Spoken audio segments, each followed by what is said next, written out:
Namaste and good evening, everyone. We welcome you to our continuing session, Evenings with Sraddhalu, which is being streamed online. Last time, we took a very interesting theme and a whole exploration in the secrets of occult science. This topic arose from a question that we received from Vani. Today we will continue on this topic, and if you have any related questions, please do send your question in the YouTube chat box, or you can freely address questions by sending an email to integralstudies.in@gmail.com. We will be taking some questions that we received prior. There's one named Blue Lotus. We don't know who is he. He asked this question related numbers. He says, number synchronicity, why does it happen? And another related question from Nishikant, what does a particular number means when it appears again and again on many occasions, like 28? And sometimes I myself watch the clock and I see it's 11:11 or so it's a very good question, and I invite our teacher Sraddhalu. Namaste. Namaste, and happy to be with all of you. And a very interesting topic that we are continuing with part 2 on occult science. I would say generally occult sciences, because there's a whole category of sciences which come in under the theme of occult, because they are unknown or unseen to our immediate perception of the universe, which is very superficial. In time, though, as our physical science and our more penetrating explorations go deep, we as if peel off layers. What was occult begins to become more and more visible, and what is now seen to be occult will eventually become more overt, more visible, more accessible. Just to push the analogy a little bit, to an animal, the power of intellect and reason is occult, hidden, concealed behind the immediate process of the sense mind. As we evolve, those things come forward and become part of the normal human experience. In the same way, intuition is presently occult to us and comes forward.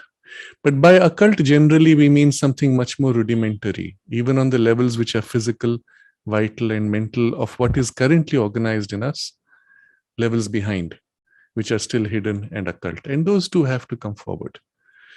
In the discussion we had last time, we covered quite a wide spectrum of, let's say, variations or insights, starting with Sri Aurobindo's explanation of how the Satchidananda, which is involved in inconscience, using the screen of a physical energy, tends naturally to express or give form to what are deeper principles of its working.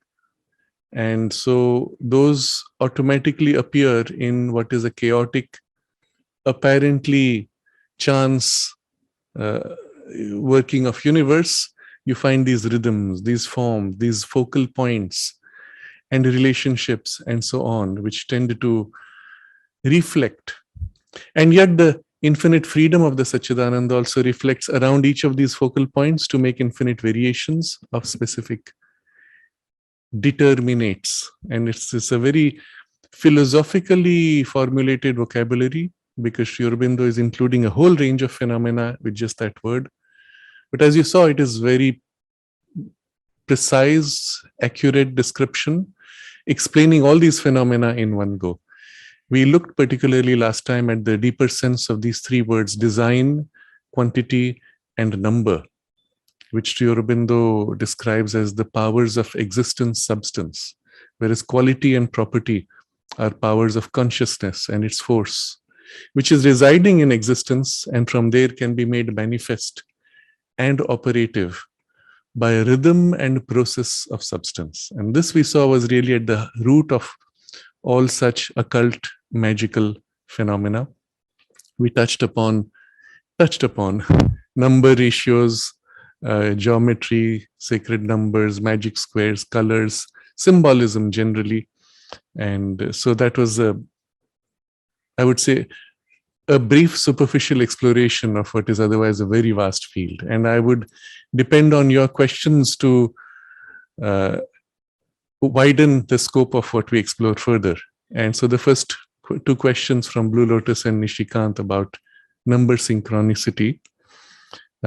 Just to give it a recapitulation, we saw that numbers represent in themselves something which is eternal, spanning in their relationships across time, across space. 2 plus 2 always remains 4. So to take Nishikant's number 28, what is 28? You can say it can be decomposed into 7 multiplied by 4. 4 itself you can decompose into 2 into 2. And so you may consider 28 as composed of 7 to 2, and you can play with that as a combination. Or you can play it with 7 and 4. Or you can see 28 as a thing in itself. Although it can decompose into 7 and 4, it is not made of 7 and 4. It is a thing in itself. So there are different ways of approaching. You can even merge 28, 2 plus 8, and make 10 out of it. 10 you can further merge into 1. So these are all different kinds of number play. Each number play suggests a different kind of meaning or symbolism to it.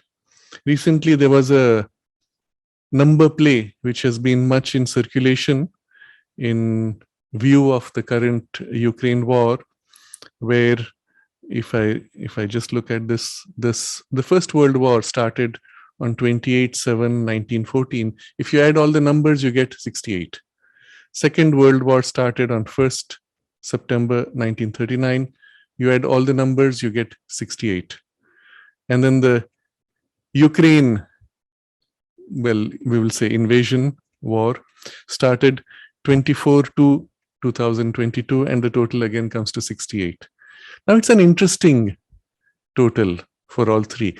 It does not mean that this is a third world war, because there have been far greater, more destructive wars which have taken place in Iraq, in the invasion from the US in Iraq, and similarly their invasion in Afghanistan, far greater destructions, far greater numbers of people which died within a few days by the sheer bombing that took place before even foreign troops set foot on the soil.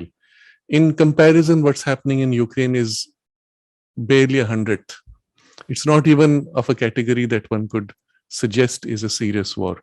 But the number pattern is interesting. And so sometimes one has to ask, does that number mean something, or is it just an interesting connection? Sometimes you notice when you are obsessed with a particular number, let's say you have a favorite number or a number that you have decided is going to be your lucky number. You start looking for it, and as a result, your mind as if leans to looking for it. The habit remains at a subconscious level. And then in your normal routine of life, maybe you're traveling, you look out of the window of a vehicle, and suddenly that number strikes you. And you say, oh, that's interesting. And then again, the next day, the same number strikes you in a different place. Or you notice that same number in an email or a time, or you look at the watch and the number is there. It's as if something in your subconscious has now learned that this number is important and I need to look for it. And each time it notices it, it pops out to your surface conscious mind. Here's that number, and draws your attention to it. And so now we find the number popping up everywhere. You can try this as an experiment. Decide that a certain number is going to be important to you, and spend a few days looking for it, observing. And you'll find it's as if sets in motion a rhythm or a tendency subconsciously that makes it pop up more easily now. Similarly, with certain names, all of us perhaps have had that experience of a name that you're currently particularly obsessed with or focused on pops up somehow everywhere. So the question really is it an important number, therefore you notice it? Or is it because for you it was important and therefore the number came to you? And in a way, both happen. Yes, you wanted to ask something, Alina. Yes, I want to ask something because you mentioned 68. And today I was reading in a passage in Mother's Agenda that in 1968, later on, after she already initiated the Oroville Foundation, and later on she declared very seriously that Oroville was created for this main also reason, to avoid any further destructions, like all these terrifying wars or whatever happened till now in the world. So does it has any relevance? Yes, it is interesting. Talking Again, about this 68? yes, again in the number Yes. play, you see Oroville was founded in 1968. Of course, if you do the 1968, then the total becomes different. But if you just take 68, interesting. That the number resonates as if. And perhaps it has a meaning in the resonance. Perhaps it reflects in surface forms an inner resonance of ideas or forces.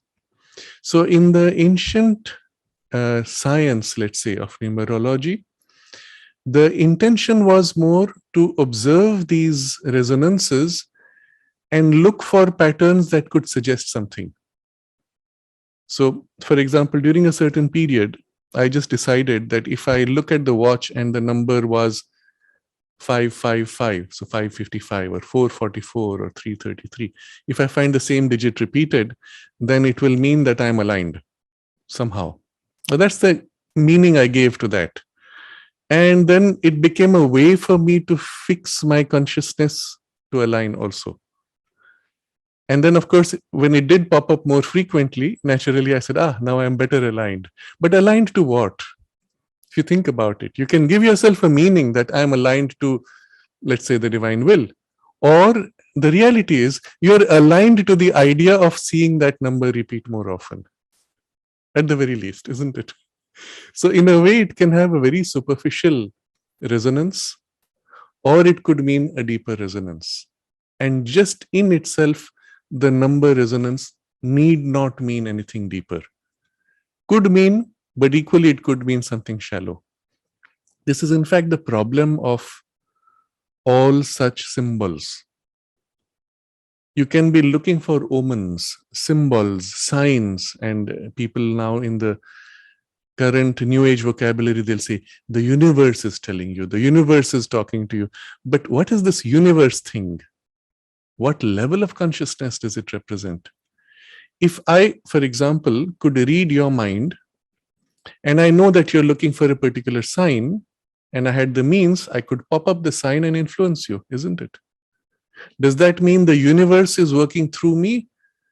Or is it my desire and interest which is working through your gullibility or using your gullibility?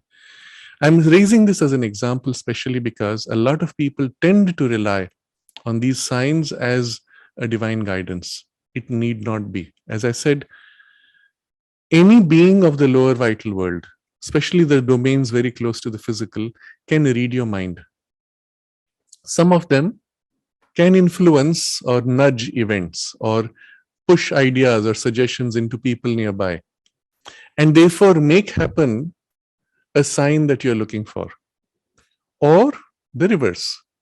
Just the fact that you're looking for the sign, just as when you're looking for a special number, creates as if a suction, pulls energies, pulls circumstances, and tends to make that happen.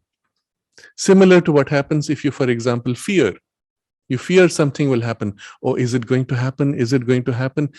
You are fixating on that thought, giving it, feeding it energy, And then the thought form, with the energy that you have put into it, goes out and tries to actualize itself. The more you fear, the more you think of what you fear, the more energy of distress and worry you put into the fear idea, the more likely you tend to make it happen, because you attract or even create those circumstances which you have fixated on. So very often it can happen that the fact that you're looking for a sign will trigger for a sign to happen. So you have to be very careful. My recommendation, especially for those of us who have a conscious spiritual aspiration, do not rely upon omens, symbols, and such indications. The only reliable indication you have is that which comes from the deepest psychic intimation in the part deep within you where you are aligned and feel close to the Divine Mother. And very often we tend to confuse that part with deeper sentimental emotions. But it is not an emotion. It is a state of deep closeness and intimacy in the presence of the Mother that you feel. Although you may have emotions, but the thing itself is not emotion. And what is felt and known there is known without emotional content. If you feel an emotional associated with that knowing, be sure there's a mixture. When it is purely known, there is no emotional content, and at that point there's a simple test. What happens if I refuse to follow it? I know I should do this, or I feel this is the right thing. If I refuse to do, it just retires, recedes, or just stays quiet. It's not bothered. Then you can, that's a test. Then you know, okay, this is likely to be a true guidance.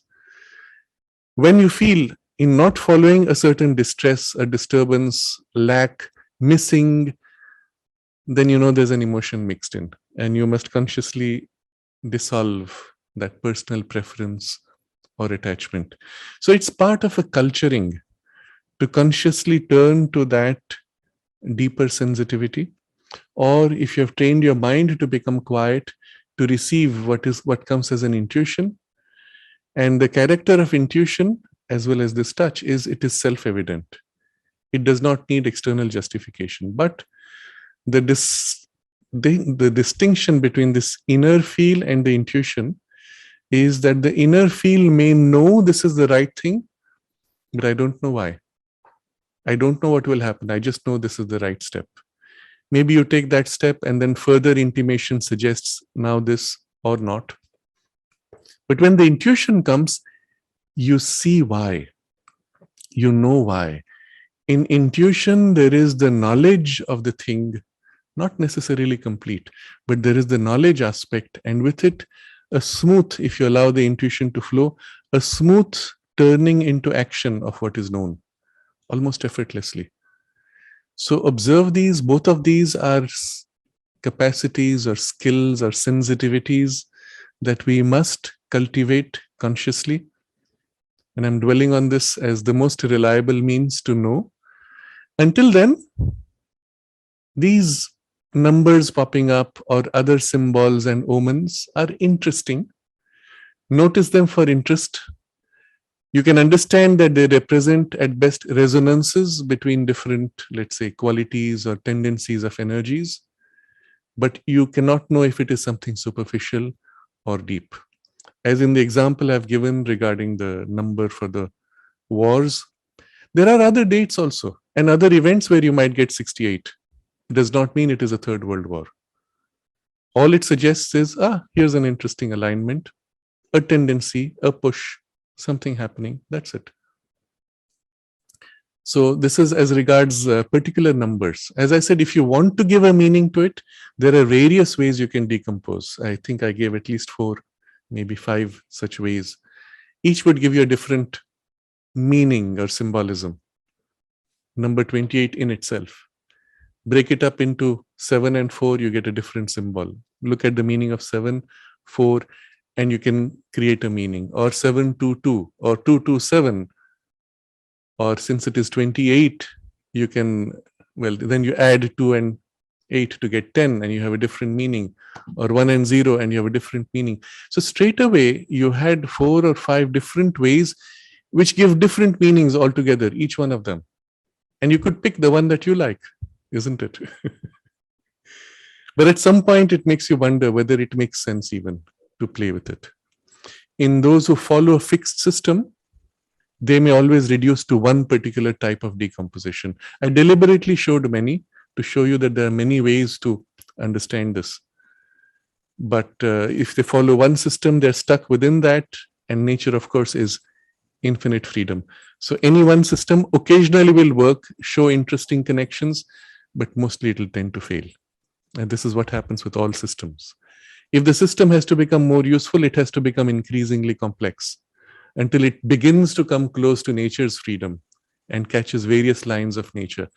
At which point, again, the system itself has to break up because any system is limiting. Eventually, and it is my experience, and I can say this with some conviction of experience because I've studied over many years all these different types of systems and occult knowledge, etc. I don't know if I mentioned last time, there was a book called Encyclopedia of Occult Sciences, and I think I would have gone through it a couple of times in my teenage years just to understand the science. And this is what I discovered. All these were mentally formed systems, and people gave to it an exaggerated place. Eventually, though, they work sometimes, they fail most often, or at best, they give an indication. Look in that direction. But when I look in that direction, there are 20 things I see. Which of these will I pick? And it's your expectation, it's your subconscious, or sometimes a deeper intuition, which suggests for you to look at one particular thing. And so that acquires a meaning. And you'll say, the system showed me. No, it was not. It was the intuition that used the system to highlight something to you. Therefore, as a conclusion, I will say, observe the numbers, don't give them too much importance, or other omens. Work on the intuition and the inner guidance, and looking at the omen, the intuition will say, this is what it is. That would be reliable. And the omen would have been just a point of support for the intuition to bring your surface mind to attention. Pay attention, I'm showing you something. If the omen was not there, the intuition would still be there, but you might not be listening to it. I'll give an example. I was in Orissa. We had gone to some, that is a whole different story. I had gone to see one of these persons who has a palm leaf, which is supposed to read your mind and answer your questions. So it was one of those very interesting experiences that I can share on another occasion. We were coming back from that. He was a priest in a temple, so it was an interesting experience in the temple. I was with a friend. We were coming out, and as we were about to step out of the temple gates, just above our head, there was a pigeon that flew rapidly, right to left. And we were surprised because it was a sudden movement. And then from the surprise, as we turn down, we see a huge toad about this size, rarely seen. And these things are scared of humans. In full daylight, for the toad to be sitting at the foot of the door of the temple sill, and it goes plop, plop, slowly, plop, just across us, crosses from right to left. It was so odd, so unusual that you had to give it a special meaning. First that bird, then the slow frog on the soil. And of course, my friend was into all kinds of things. So I asked him, what is this? And he couldn't make out either.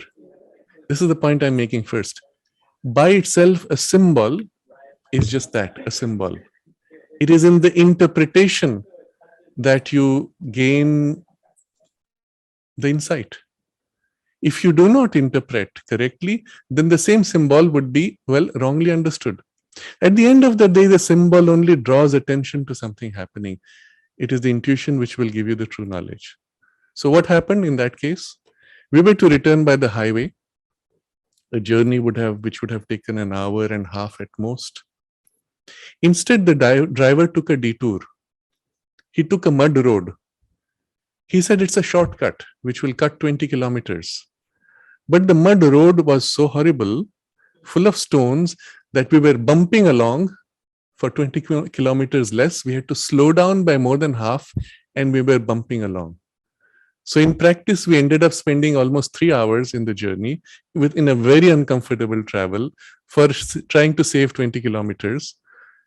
And then suddenly the symbol became clear. The bird rapidly going was the highway.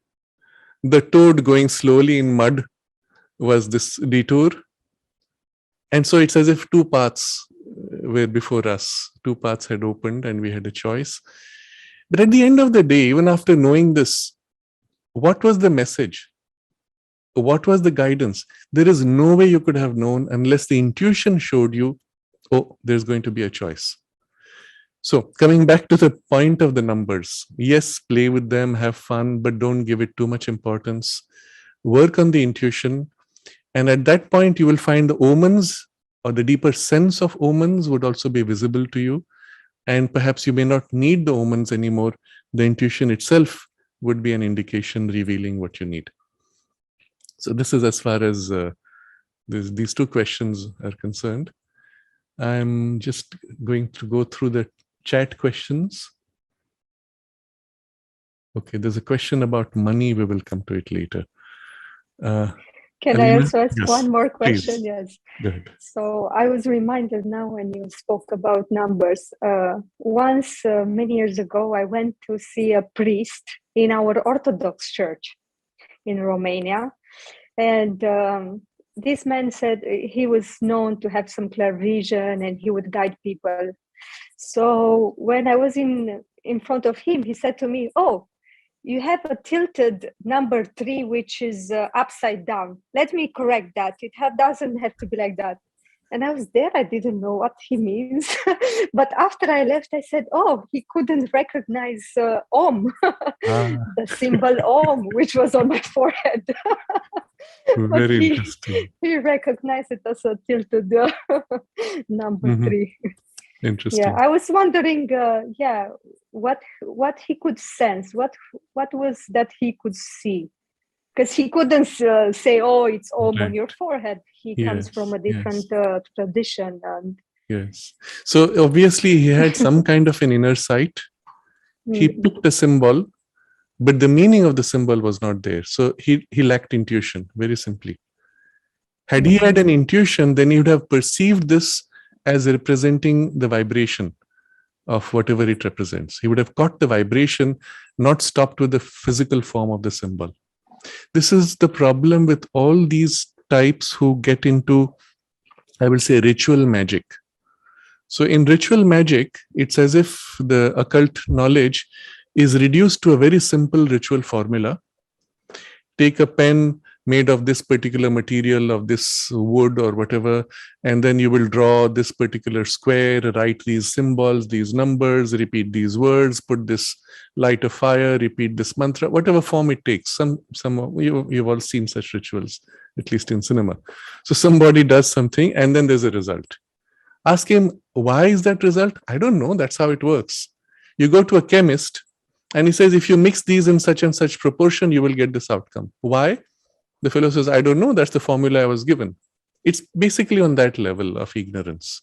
You have a formula, you use it without understanding. But on that level, you are only playing with symbols and you don't really know what they are and you don't know what is happening.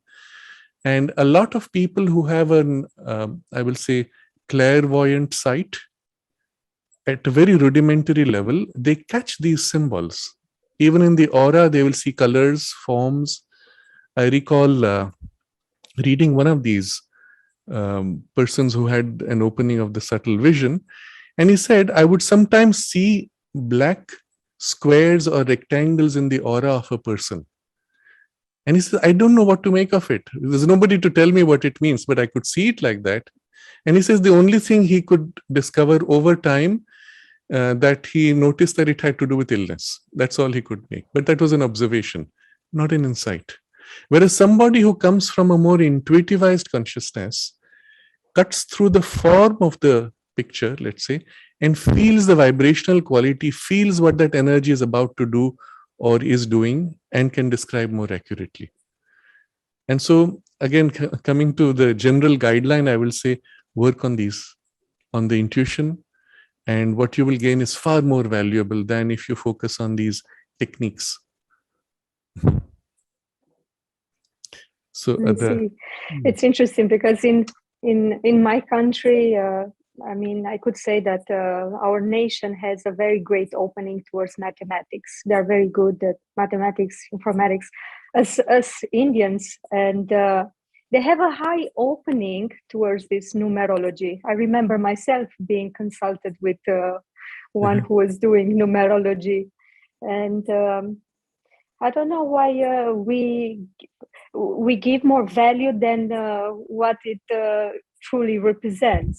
Is it right. because we have this mathematic mind, and then that's why we give Yes, it more importance? Or that is one side. You see, I will put it another way. The tendency to be comfortable in mathematics is the phenomenal result of a development of the abstract part of the mind. So, when in a group of people, the abstract part of the mind is very developed, of course, mathematics becomes comfortable, interesting, fun. But also, it means that that abstract part is ready to open to higher things if you turn up. Otherwise, you turn to something intermediate. A mother's general observation about the East European countries was that she said that there was a great opening to the occult in those areas, generally speaking, which compared to the Western very true, European very countries, true. where the opening is not so occult, far more physically fixated. And again, there are variations, like you will find among certain uh, cultures, like the Irish, there is an opening to the subliminal. I won't use the word occult. See, East European region, there is a lot of occult tendency. In the Irish, there is a more kind of an intuitivization in the mind, but focusing on what is just behind the veil, not necessarily going all the way to the core. So you will find in their culture, in their traditions, stories which are associated with things which are behind the veil.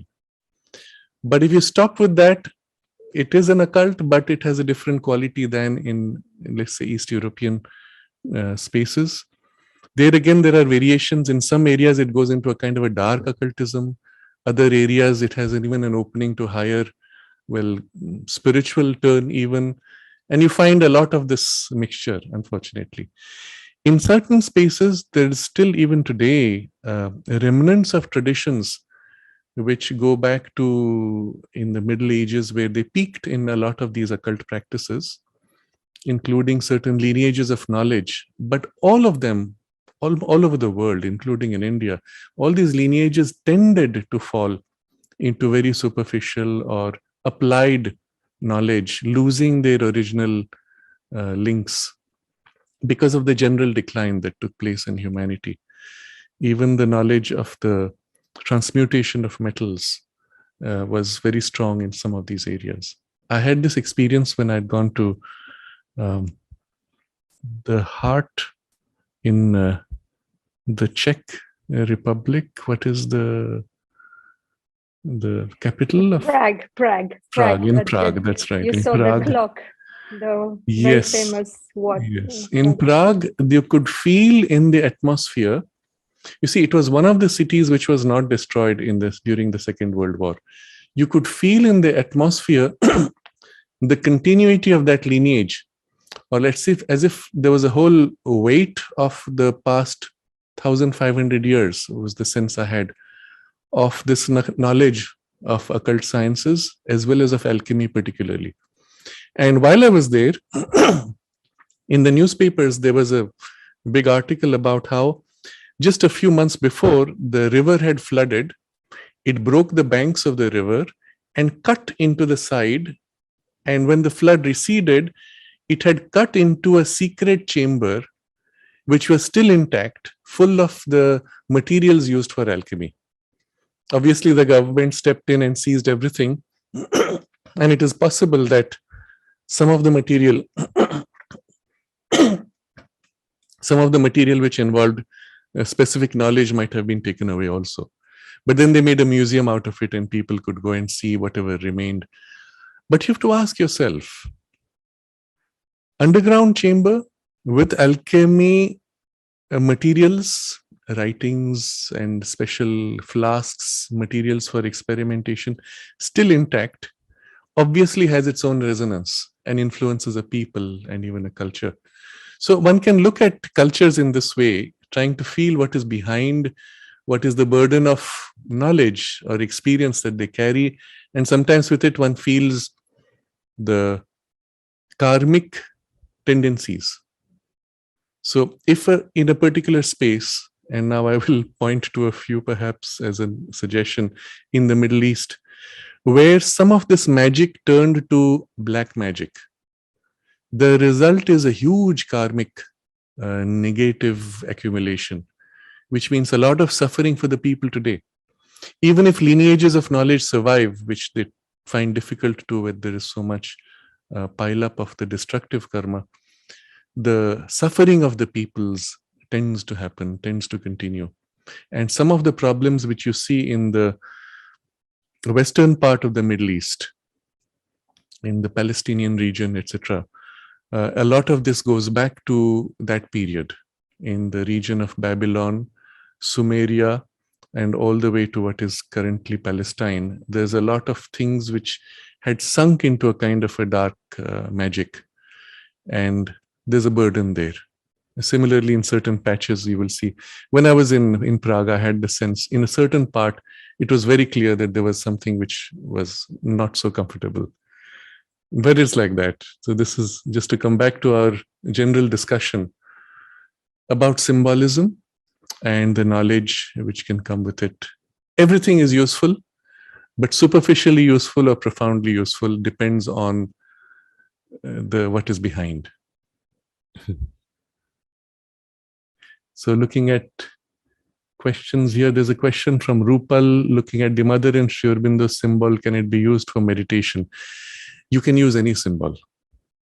What matters is the meaning that it has for you or the meaning that is infused into it.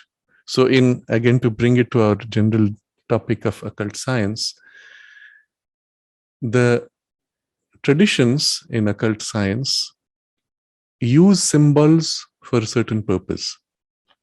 So for example, in certain occult technology, I will use this word, the mastery of the 5 elements is essential for mastery of material processes. If you really want to change, influence matter, well, it is caused by 5 elements. So if you master the powers behind the 5 elements, the occult principle, the beings even, then you control them or you have a pact with them, then they do things or you can do things. So a lot of the knowledge really revolves around this 5 elements and the mastery of 5 elements. Again, depending on systems, it's done in different ways.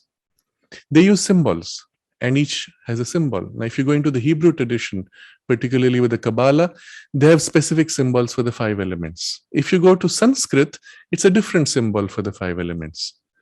Or if you try to abstract from it what is the most essential, you will find you can as if transcend the formal symbol, that is the form of it, to the meaning of it and relate to it directly, and then without using physical symbols, invoke or evoke that particular action or vibration. So in China, we have a whole system called acupuncture based on the 5 elements. Yes, yes. And you have symbols, physical signs used? Yes, we have symbols. Yes. And all the symbols, if you go in the depths, it's almost going back to the roots of our... Yes. So I'm generalizing from the questions, and particularly because our theme is the occult science. I had remembered one thing I had read during that time when I was studying these things, that a lady who had gone out of her body had approached somebody who was sleeping in her subtle body. And when she approached too close, it was as if she was repelled by some fiery symbols. And then the person comments that, the person before sleeping had surrounded themselves with those symbols as a protection.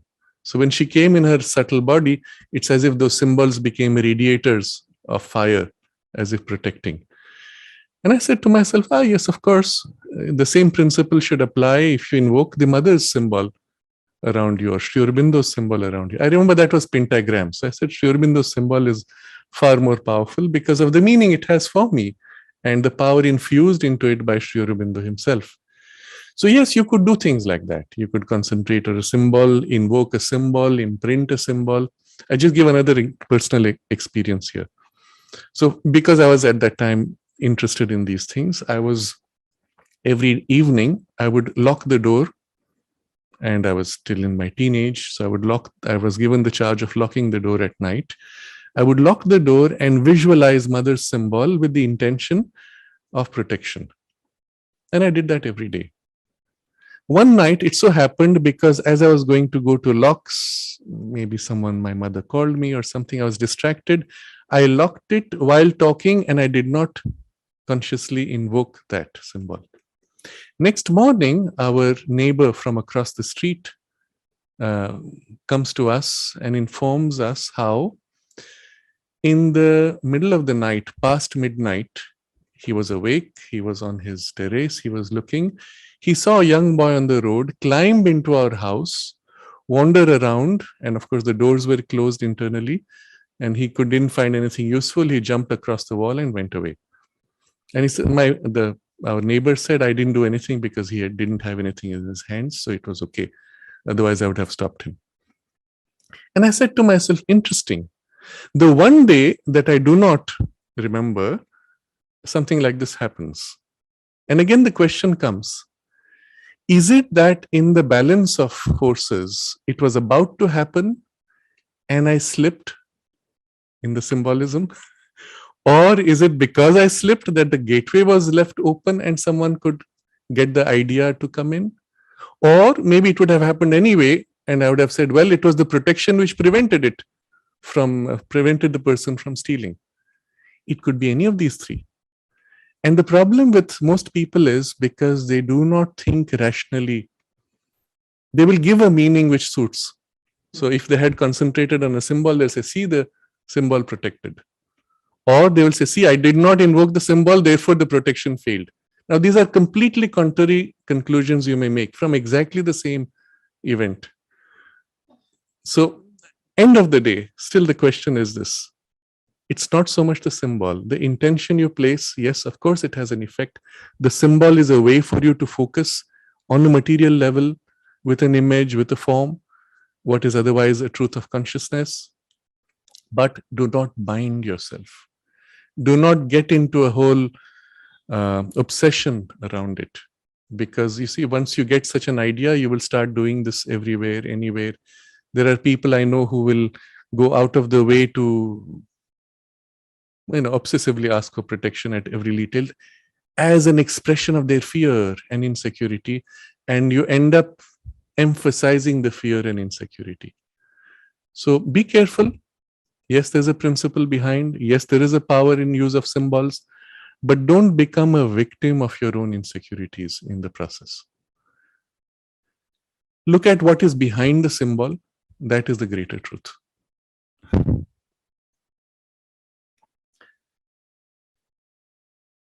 So Yadav asks, occultism is not recommended according to the mother unless you have a hint. If you have even a little bit of fear, then it is not recommended. And the discipline is stricter than yogic discipline, execution more precise. Yes, some of that. If you get into occultism as a ritual form, precision becomes extremely important. If you are in occultism, you're dealing with beings and forces of the subtle worlds. Yes, you have to be fearless. And so, yes, those who are, let's say, born for occult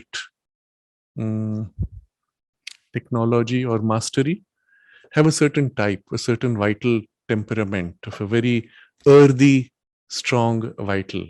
They're the ones who are most capable of entering those spaces, fooling around with those beings and still being strong enough not to be overwhelmed. And that's as far as occultism is concerned. But what I'm concerned about here is not so much those practices, but the science, the understanding, and to the extent applied in our life for those who have a spiritual aspiration.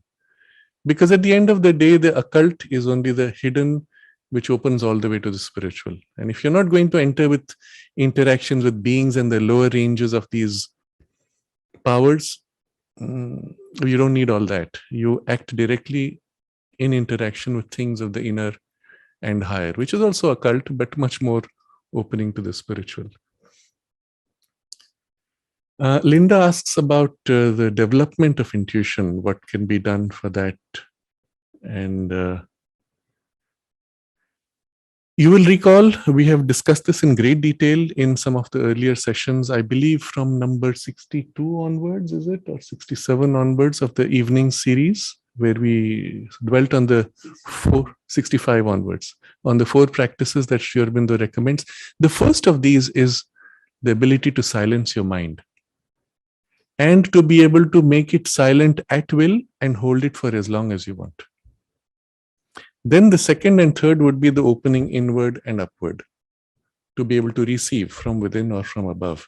But if you work on this, the first one, the next 2 and 3 become easy. And I'll link it to what we just discussed 2 sessions ago, I think in the session 107, where I said, develop this skill of thought without words and awareness without thought. And you'll find it is great fun. And that's one of the best ways to develop your capacity to receive intuition. Because when intuition comes in its purity, it is above thought and naturally above words. When it comes into your mind, if your mind is in activity of words or thought, it gets distorted or it gets locked into the mix of your own forms. You are able to receive in the silence, and then you allow it to take on forms of thought and then forms of words, and it does it. You don't do it. It flows, takes on those things. The analogy would be very simple with those of you who have tried to write a poem. You can construct a poem with your thought, or sometimes the poem forms itself using words whose meaning you're not very sure, but you know it's the right word. You write it and then you check in the dictionary, yes, it means exactly what is needed. And that's the sense of how the intuition works. So there are various practices, and I would not repeat that. Do look at those sessions. Another question is from Anu Radha. How much practice is required for out-of-body experience? And can one learn occultism in Pondicherry? Well, anywhere in the world you can learn. The question is, what are you looking for in occultism? And I would not recommend going into things which involve engaging with the lower ranges, because it's a very dark, treacherous, even deceptive domain. What I would rather encourage is what we have, the general approach we have been taking here, is to become conscious of the inner and higher ranges of your own consciousness. Out-of-body experience can be very interesting for those who have a natural inclination to it. Maybe I can share some of my own initial early experience with this, because for a while I was obsessed with, I must be able to have this experience, confirm for myself. And there was always this fear. I don't want to cross a threshold, because beyond that you open yourself to attack also. So I had a few experiences, and the methods are very simple really. And I had the experience of awakening in the subtle body, becoming conscious, yes, now I am in my subtle body. And then immediately because of that, the first time it happened, immediately because of that, you get pulled, just the excitement or the disturbance of that, the shock of it, you get pulled back to the physical. And what was interesting is there was continuity of consciousness from that state to the full waking state. And so what happened is, in the subtle body, one is conscious all around. It's as if you're aware in a 360-degree awareness. And you may use the word vision, but it's not eyes seeing, it's consciousness seeing, aware. So there's a 360-degree awareness. You can, of course, zoom in on a certain area. The moment you zoom in, you tend to identify or move there. So from that state, where I was aware all around, floating obviously, it's as if the field of sight vision began to narrow rapidly, came to something very narrow which aligns to the physical sight, and then as if shut and transitioned into the physical body where the eyelids were closed, and then the eyelids opened to the physical vision. Very interesting. The fact of continuity was very important, and that was one of the gifts that I received. So during that period when I was trying it out, doing some basic practices of becoming aware in the subtle body, finally that's all it comes to.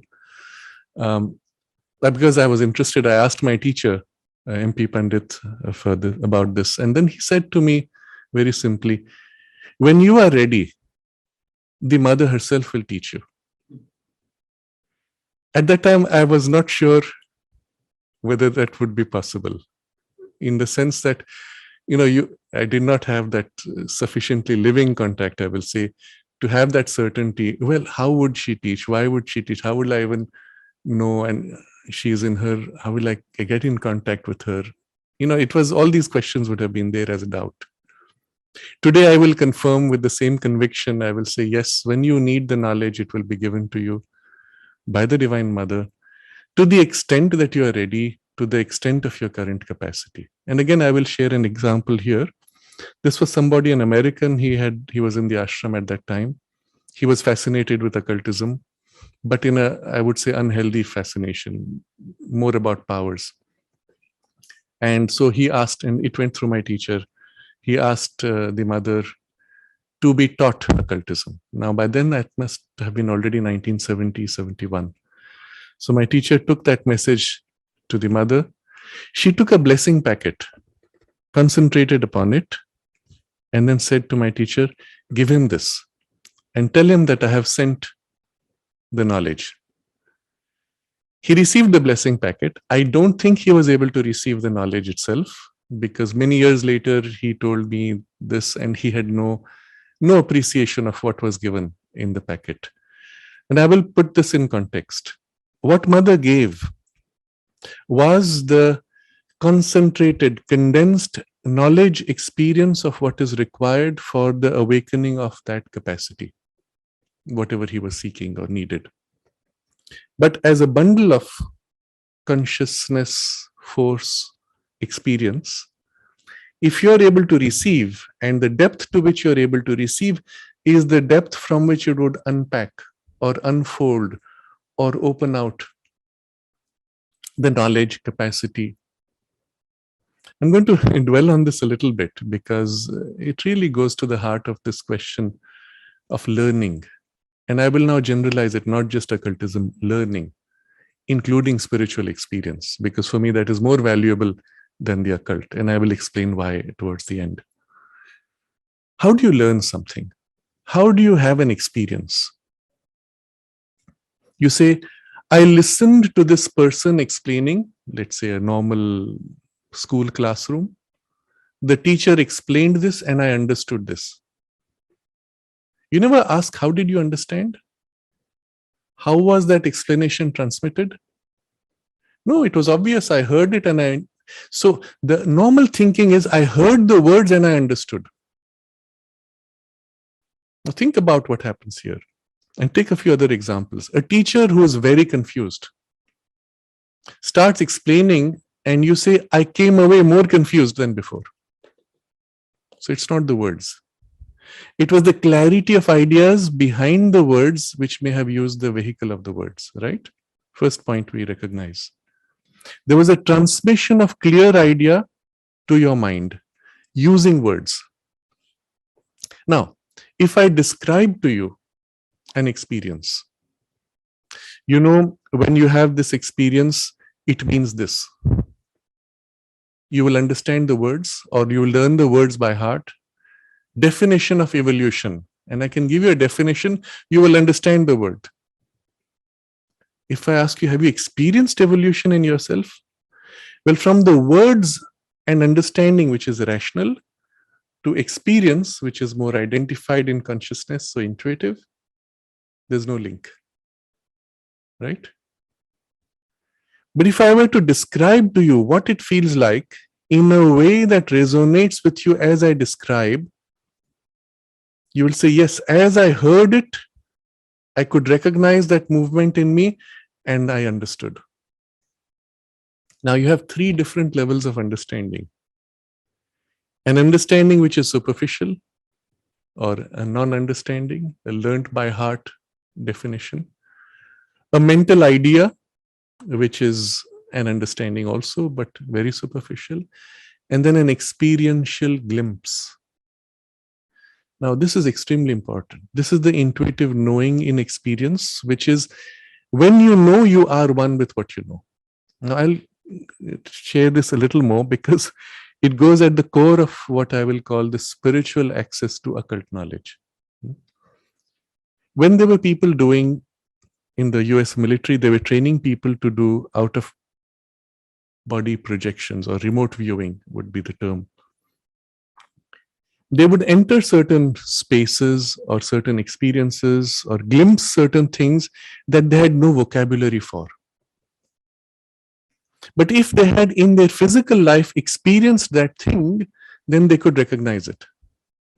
Now, I'll give an example. If you're a doctor, if you're a psychiatrist, and somebody comes to you with a description of a weird experience, if you have not had that experience, you are struggling to understand what is he talking about. You take a little child of 10 years old and you say, so and so, you show a movie about somebody falling in love and then willing to lose or betray their deepest beliefs for love. A pre-teenage child will look at it and say, how stupid.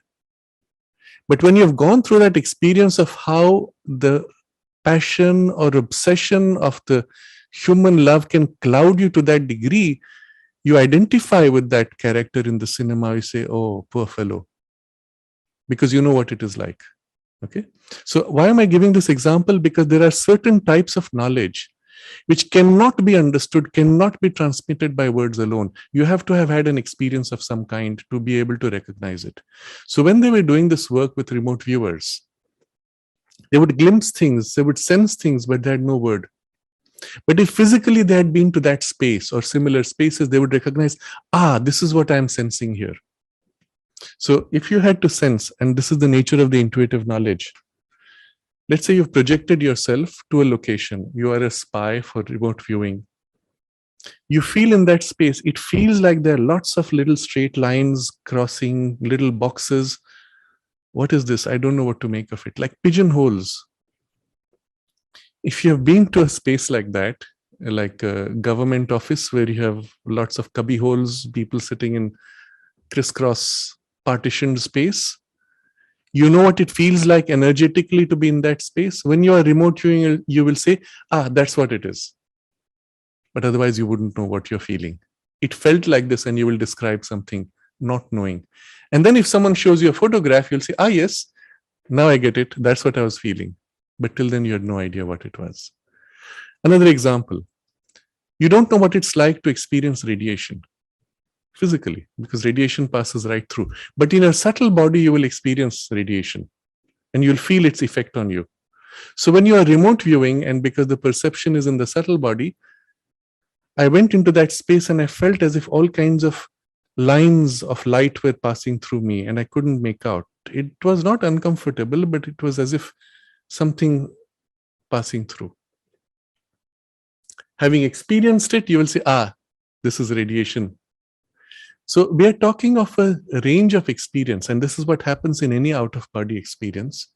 You experience things in a way which is not form-based. It translates into form in your consciousness. I'll give another example here. One of these early out-of-body viewers, I think it was Monroe, one of these authors, you'll find many books by him. He describes something in the book and he says, I'm so embarrassed to describe this because it throws the whole experience into doubt. But for purpose of documentation, I have to describe. So you'll see many people when they go out of the body, they will describe as if the physical body and their subtle body is linked by kind of a continuity of thread. Sometimes you see it as a silver cord, that's the word used in theosophical literature, but a link which is felt or seen. This man comes out of his body. He's standing in the room, seeing his physical body lying on the bed. And what he experiences is from the back of his head or neck, a link which is made of paper, which is folded. In those days, computers used to print on a printer with what was called fan fold paper. So you had a sheet folded, folded, folded, folded, and a whole continuous. And it was as if a fan-fold paper stream was there from his head to his body. And he says, it is so embarrassing for me even to say this, because obviously it is not fan-fold paper, and yet he's seeing it as fan-fold paper. He doesn't know what to make of it. And this is the problem with all these experiences of that domain. Almost everything you see in form is a translation in your receptive mind of an experience which is not essentially bound to form. But it picks from your mind by association the sense of something stretching, unfolding, and it popped up the image of fan-fold paper. And you see, the whole range of that inner and higher worlds are of this kind, where form is not primary. The physical world, form is primary. That's why training yourself to be conscious without words or thought is your first step to be able to perceive in the intuitive consciousness what you're directly experiencing. Otherwise, if you do not have the intuition, you have reduced to a symbol and you're describing the symbol and you have lost the core of the experience because you have caught the form of the symbol. Fan-fold paper, bridging your mind. No. When you enter the same experience in the intuitive consciousness, you feel the link. Now, if you went with a mental consciousness, you might see like a silver cord as they describe, and the cord stretches. Oh, it continues to stretch wherever you go. But when you go in the intuitive consciousness, it's not a stretching cord. It is a link of your consciousness here with that consciousness in the body, and the link is there, not like a physical stretching line. It is a link of consciousness which is one all the time. You see, the experience is very different. And if you are in this state, then you can describe your experiences of the out-of-body world, out-of-body experiences with accuracy for what they actually represent. Otherwise, you see symbols, you see images, you reduce it by translation of your understanding, and you miss a lot of what was really conveyed. So I am coming back. I digressed a little bit, but coming back to this question of out-of-body experience, Mother emphasized this: to go out of the body, you may enter into interaction with all kinds of beings. You may not have the discrimination to make out what they are because they can change form. And so she said, you must be absolutely fearless. And that was the guideline she gave for this person to whom she gave the blessing packet. She said, you must be absolutely fearless. And then here's the content of knowledge that she wanted to imprint. So I come back to this. How would Mother teach you? By directly infusing into you the experience. That's why I was describing all this to come to this point. An experience had directly in consciousness, in identification, is now a skill acquired directly by identification. When you learn by reading, by understanding, you do not have the skill itself. When you experience it, the skill is given. And what the Mother does is imprints in you the experience, and then suddenly you know it, and spontaneously you do what is right. If you have worked to develop within you the intuitive sense, you will receive experience, you will receive knowledge, you will receive whatever is required directly and in a way that you are skilled now to deal with it without making mistakes or falling into traps. So for those who are interested in out-of-body experience, yes, you can try. There are very simple practices for this. You'll find all kinds of literature on the internet. The basic skill you have to develop is the skill of being aware and a kind of a witness poise in the midst of all your daily activity. So I'll just describe the process. You see, what happens in your dream is you repeat in dream what you're doing during the day. And most of your day, you live like a somnambulist. You're lost in your thoughts, living mechanically by habit. Only when something happens which is out of the ordinary, you are shocked into awareness and you stand back, oh, what's happening? What should I do? And then you go back into a kind of a half-sleep state, you live mechanically. So your dream is also a similar state. What do you do now to become conscious in your subtle body in the dream state? Well, you practice while awake to become awake. So in the middle of some activity, you pause, stand back, become intensely aware of yourself, of the world around you, of your circumstances, without fixating on anything in particular. Just becoming aware. And then intensify full awareness. Again, not focusing on the point, but all around you. If possible, 360 degrees around you, or just whatever full span of your vision of awareness. Intensify awareness and hold as long as you can. You'll be surprised how quickly you slip into the same half somnambulist state. But practice this repeatedly, and at that point, suggest to yourself, becoming conscious, am I dreaming or am I awake?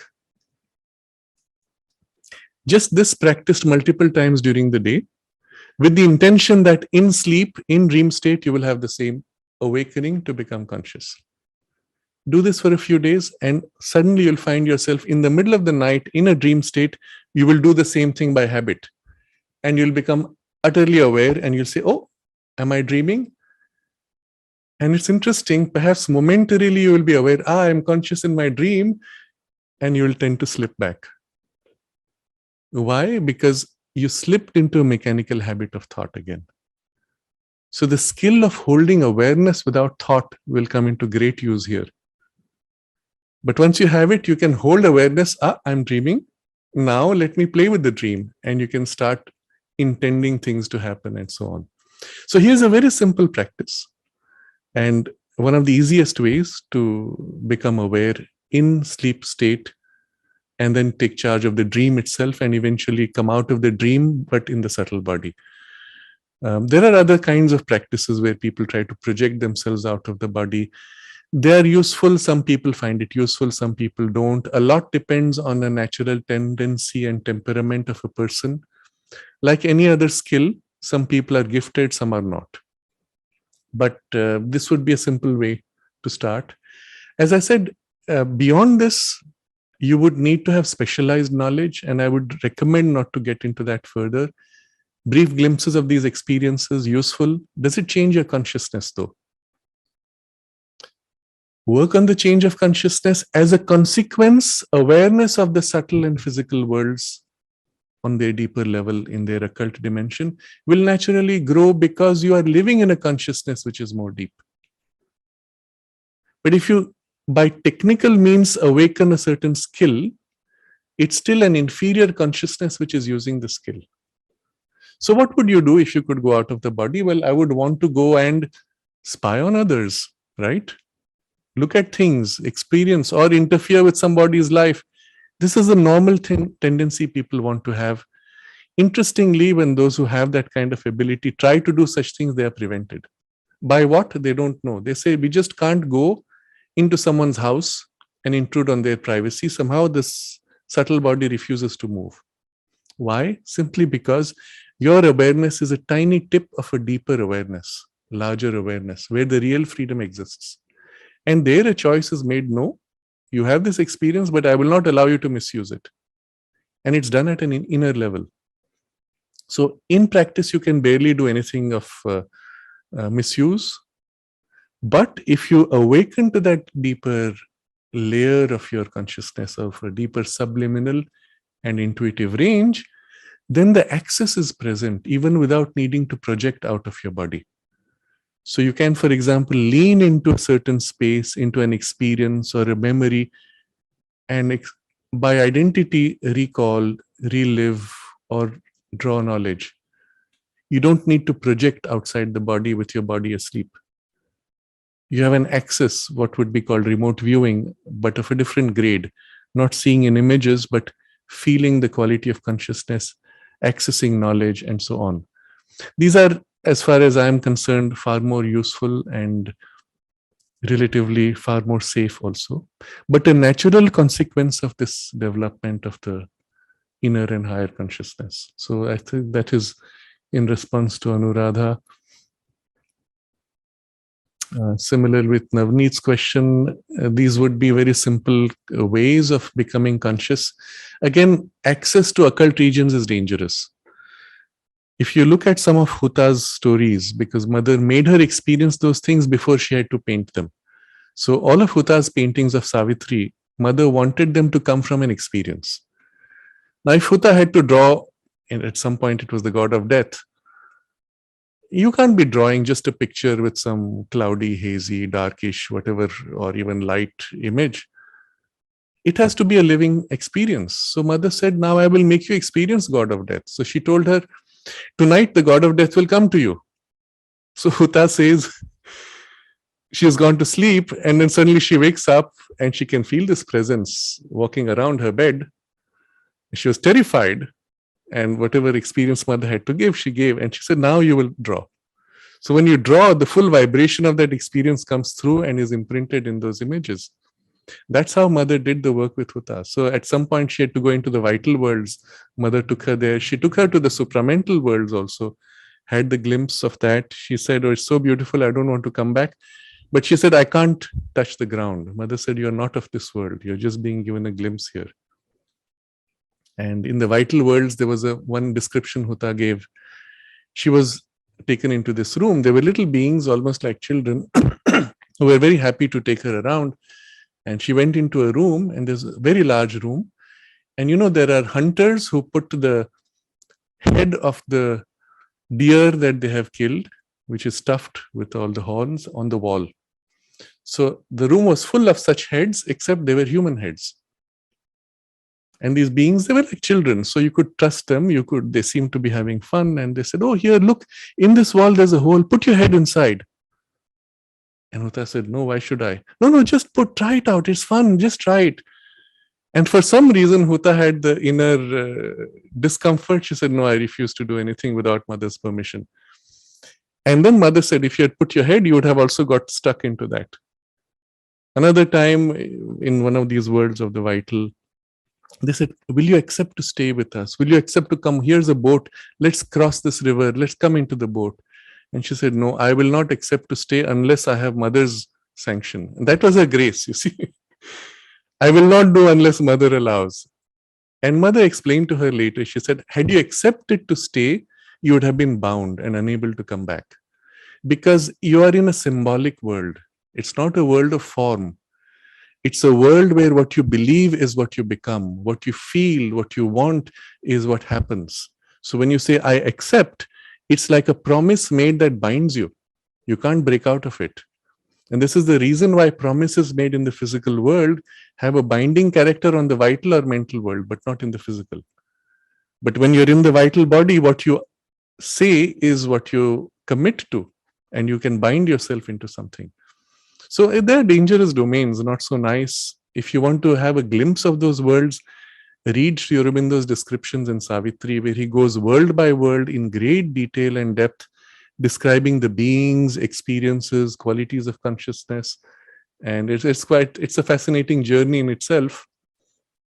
And you will experience the thing itself of those worlds, but while in the relative safety of your physical body. Mother's description was that your body is your fortress.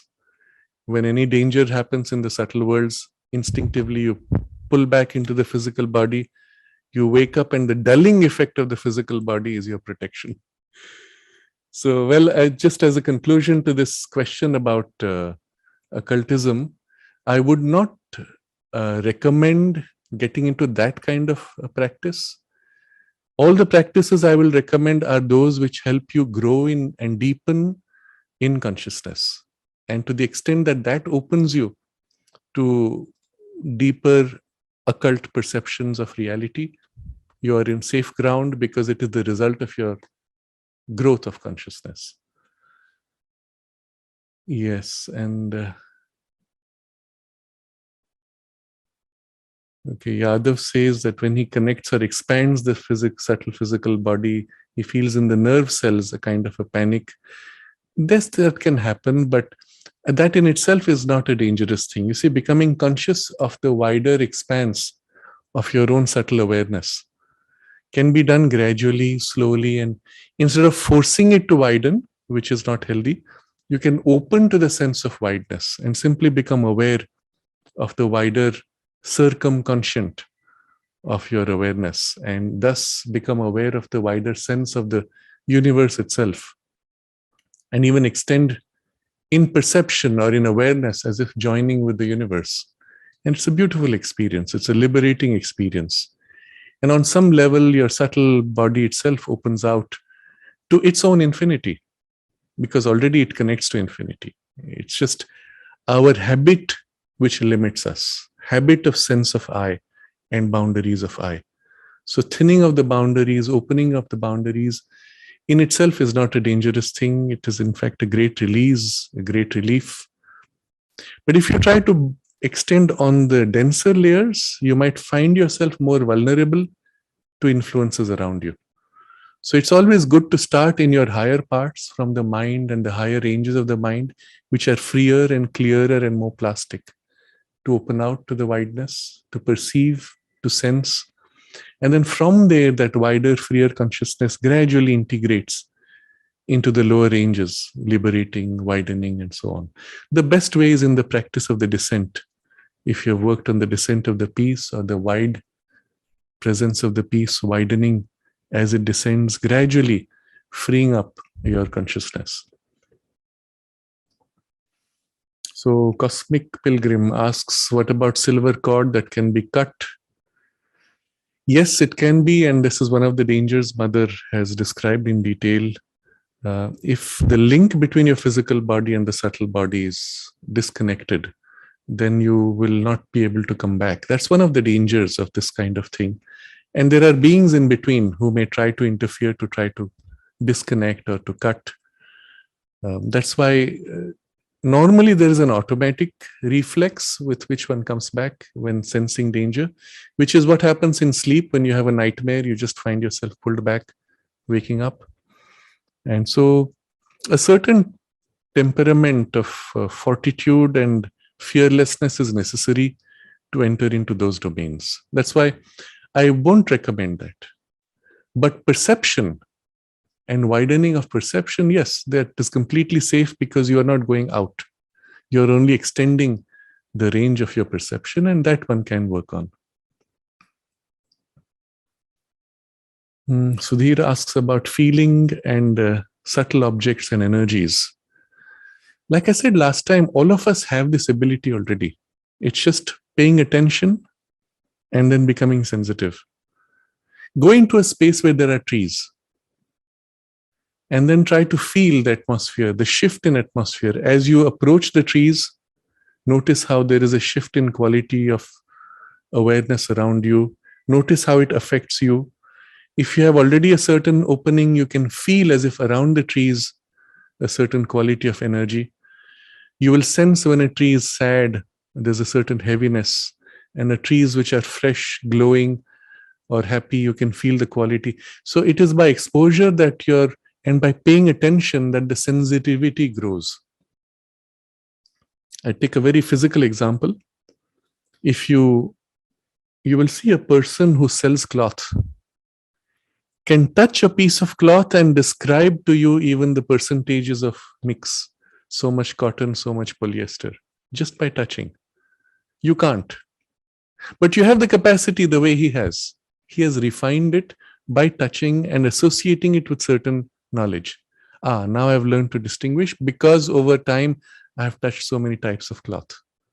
Well, exactly the same thing with energies. You pay attention, you observe, and bit by bit, it's as if the sensitivity begins to grow.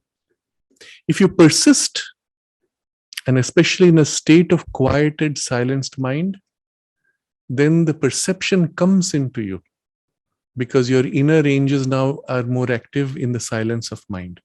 If your mind is agitated, the perception is mixed. You're too busy to receive. I'll share with you the first time I really had communication with a tree. See, till then I could say I felt energies. That's about it. But I never experienced direct communication. And it happened at a time when I was doing a kind of a 2-day concentrated retreat. And I was in a garden, which was also kind of a sacred garden. Well, it was it was someone's house, and she had worked to make that space special. So I was meditating at various times. I was going through my own kind of a routine. And at some point, I approached what was the oldest tree in that garden, as I found out later. And as I approached it, I felt the branches which were leaning towards me. I felt as if the tree was reaching out. And then suddenly, because of 2 days of concentration, I was in a state of great stillness internally. Suddenly, I could feel the stillness in the tree. And compared to what was my stillness, the tree's stillness was as if 1,000 times more still. And just the perception of that, it was such a shock. I said, wow, even it's possible to be so still. And being aware of that stillness in the tree, I allowed myself to be drawn into that same level of stillness. And at a time when something of that came in, it touched, I felt the tree conveying something to me as a message. And it was only when I could reach its level of stillness that I could receive the full sense of the message. It was an amazing experience. It was the first time I said, wow, they do communicate. But it is of such a different grade of consciousness. And unless you align yourself to something which is close enough to that, you cannot really receive. So some people have an instinctive feel, but it may stop at the energetic level of communication. But there's a deeper communication, which is, I may use the word here safely, the soul of the tree, which is utterly still. And for you to feel in yourself the same degree of stillness allows you then to feel that contact. So yes, it's a question of training. By paying attention, by observing and allowing yourself to be exposed. So spend time, go around, especially start with spaces where there is a purity or clarity of energy. Trees are good, grass, plants, flowers, and if animals, you have some contact. And then bit by bit, because you've worked on it, you will sense in human beings automatically similar energies. And in the beginning, just observe. Days, weeks, months, over years, you will develop kinds of precision of nuances. Like I said, until you have experienced that state, you cannot recognize what it is. And you'll find resonances, because within you, you are aware, you will recognize, that's the vibration now, which I feel in so and so. That's what it is. But if you don't have it within you, you won't know what it is. You'll have a vibration, but you don't know what it means. So it's a whole domain of skill and capacity. If into this, the intuitive opening has formed, then sometimes even without you having a direct experience, you will know in identification, that's what it is. And then you can confirm through interaction what it is. So yes, one can develop these skills. The time and energy you will put, be careful. Is that your greatest priority?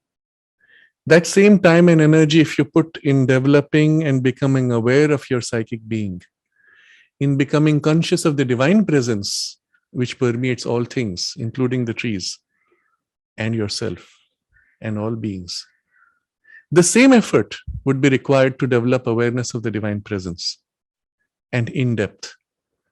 Would you rather focus on the energetic quality of trees and people and diagnosing their emotions, thoughts, or illnesses? Or would you rather spend that time to develop the awareness of the divine consciousness in all things and the delight of relating to it and the knowledge that it reveals to you in everything? For the same effort, for the same time given, which is more valuable? Well, you make a choice. Of course, if you develop consciousness of the divine presence, the knowledge as well of the energies and other things will come naturally. So logically, that makes more sense to do. But some people may have a natural proclivity or skill of that consciousness, which you may also choose to develop.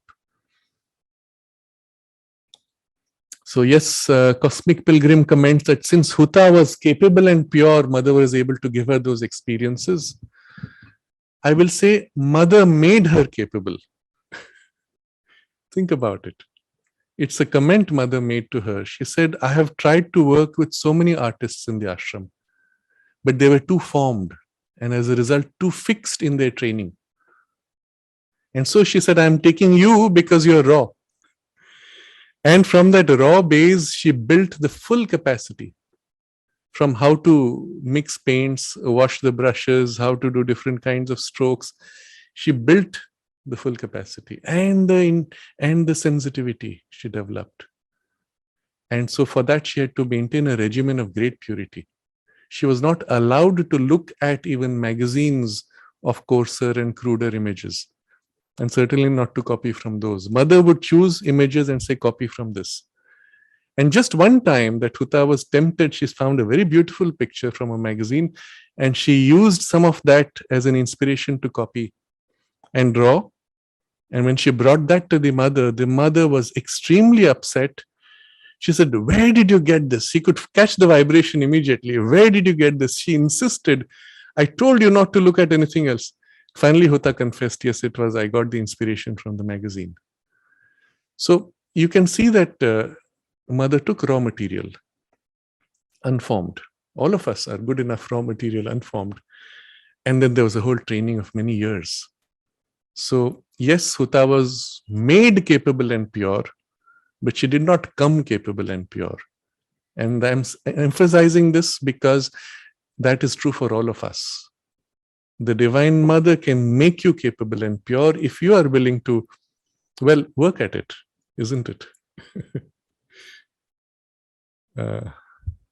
So I have also already shared, Vachaspati asked for an experience. I've shared a few.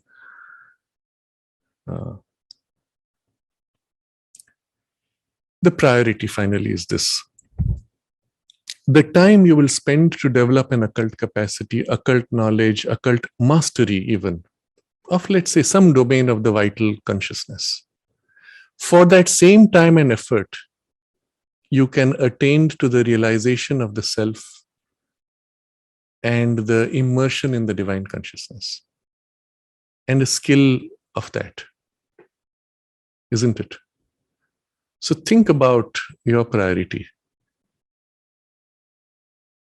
During that period when I was really desperate to have some experience of the out of body and those types, and I had a few, like I said, some of these types, enough to give me the conviction and satisfaction.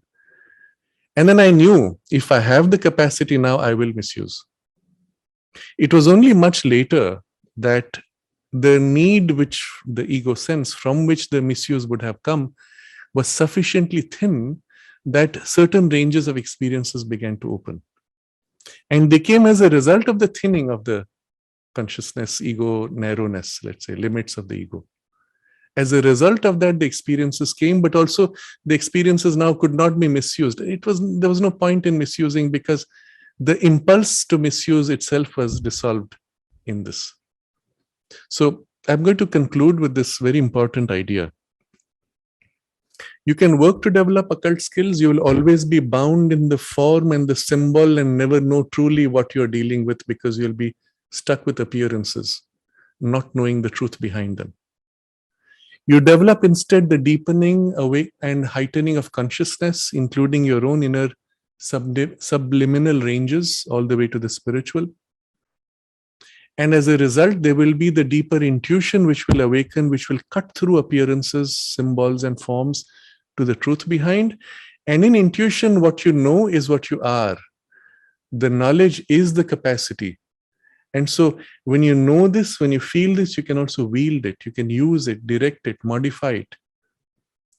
And the natural capacity to wield states of consciousness or experiences of consciousness is far greater than the occultism capacity to wield the symbols of that consciousness. You understand the difference? It's so big.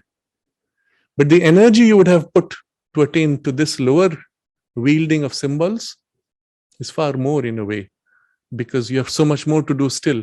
Whereas here you have got to the essential deeper spiritual access on an intuitive consciousness, and with it, potentially everything is available to you.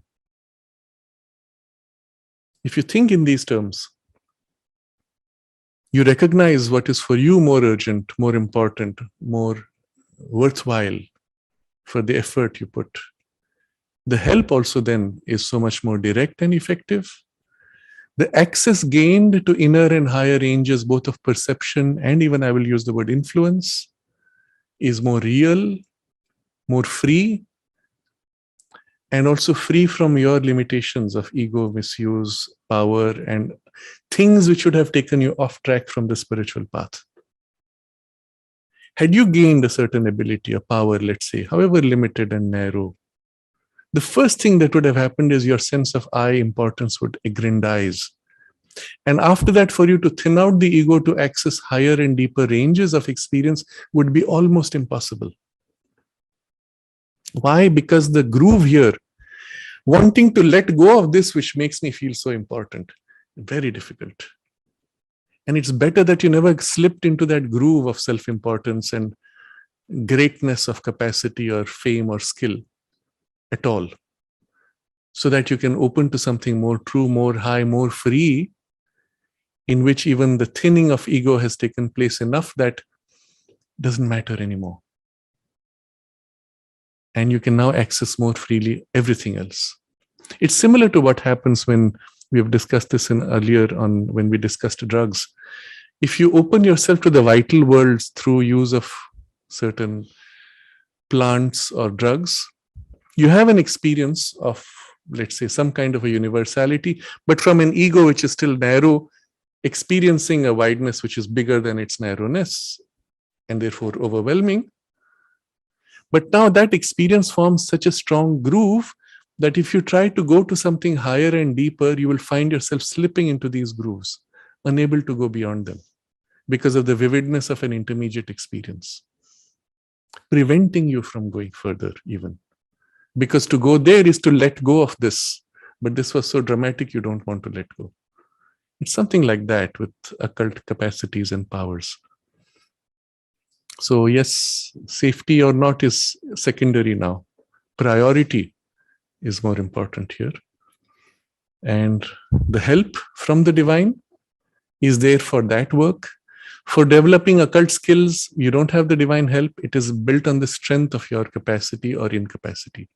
So much more effort for a small result compared to so much more result for a small effort with active help of the divine in the spiritual opening, the opening to the psychic presence, the intuitivization of the mind, and even the vital, and through it, the opening to the inner, subliminal, and higher ranges of consciousness, as a result of which what is occult now becomes visible and natural to you easily and effortlessly with full safety.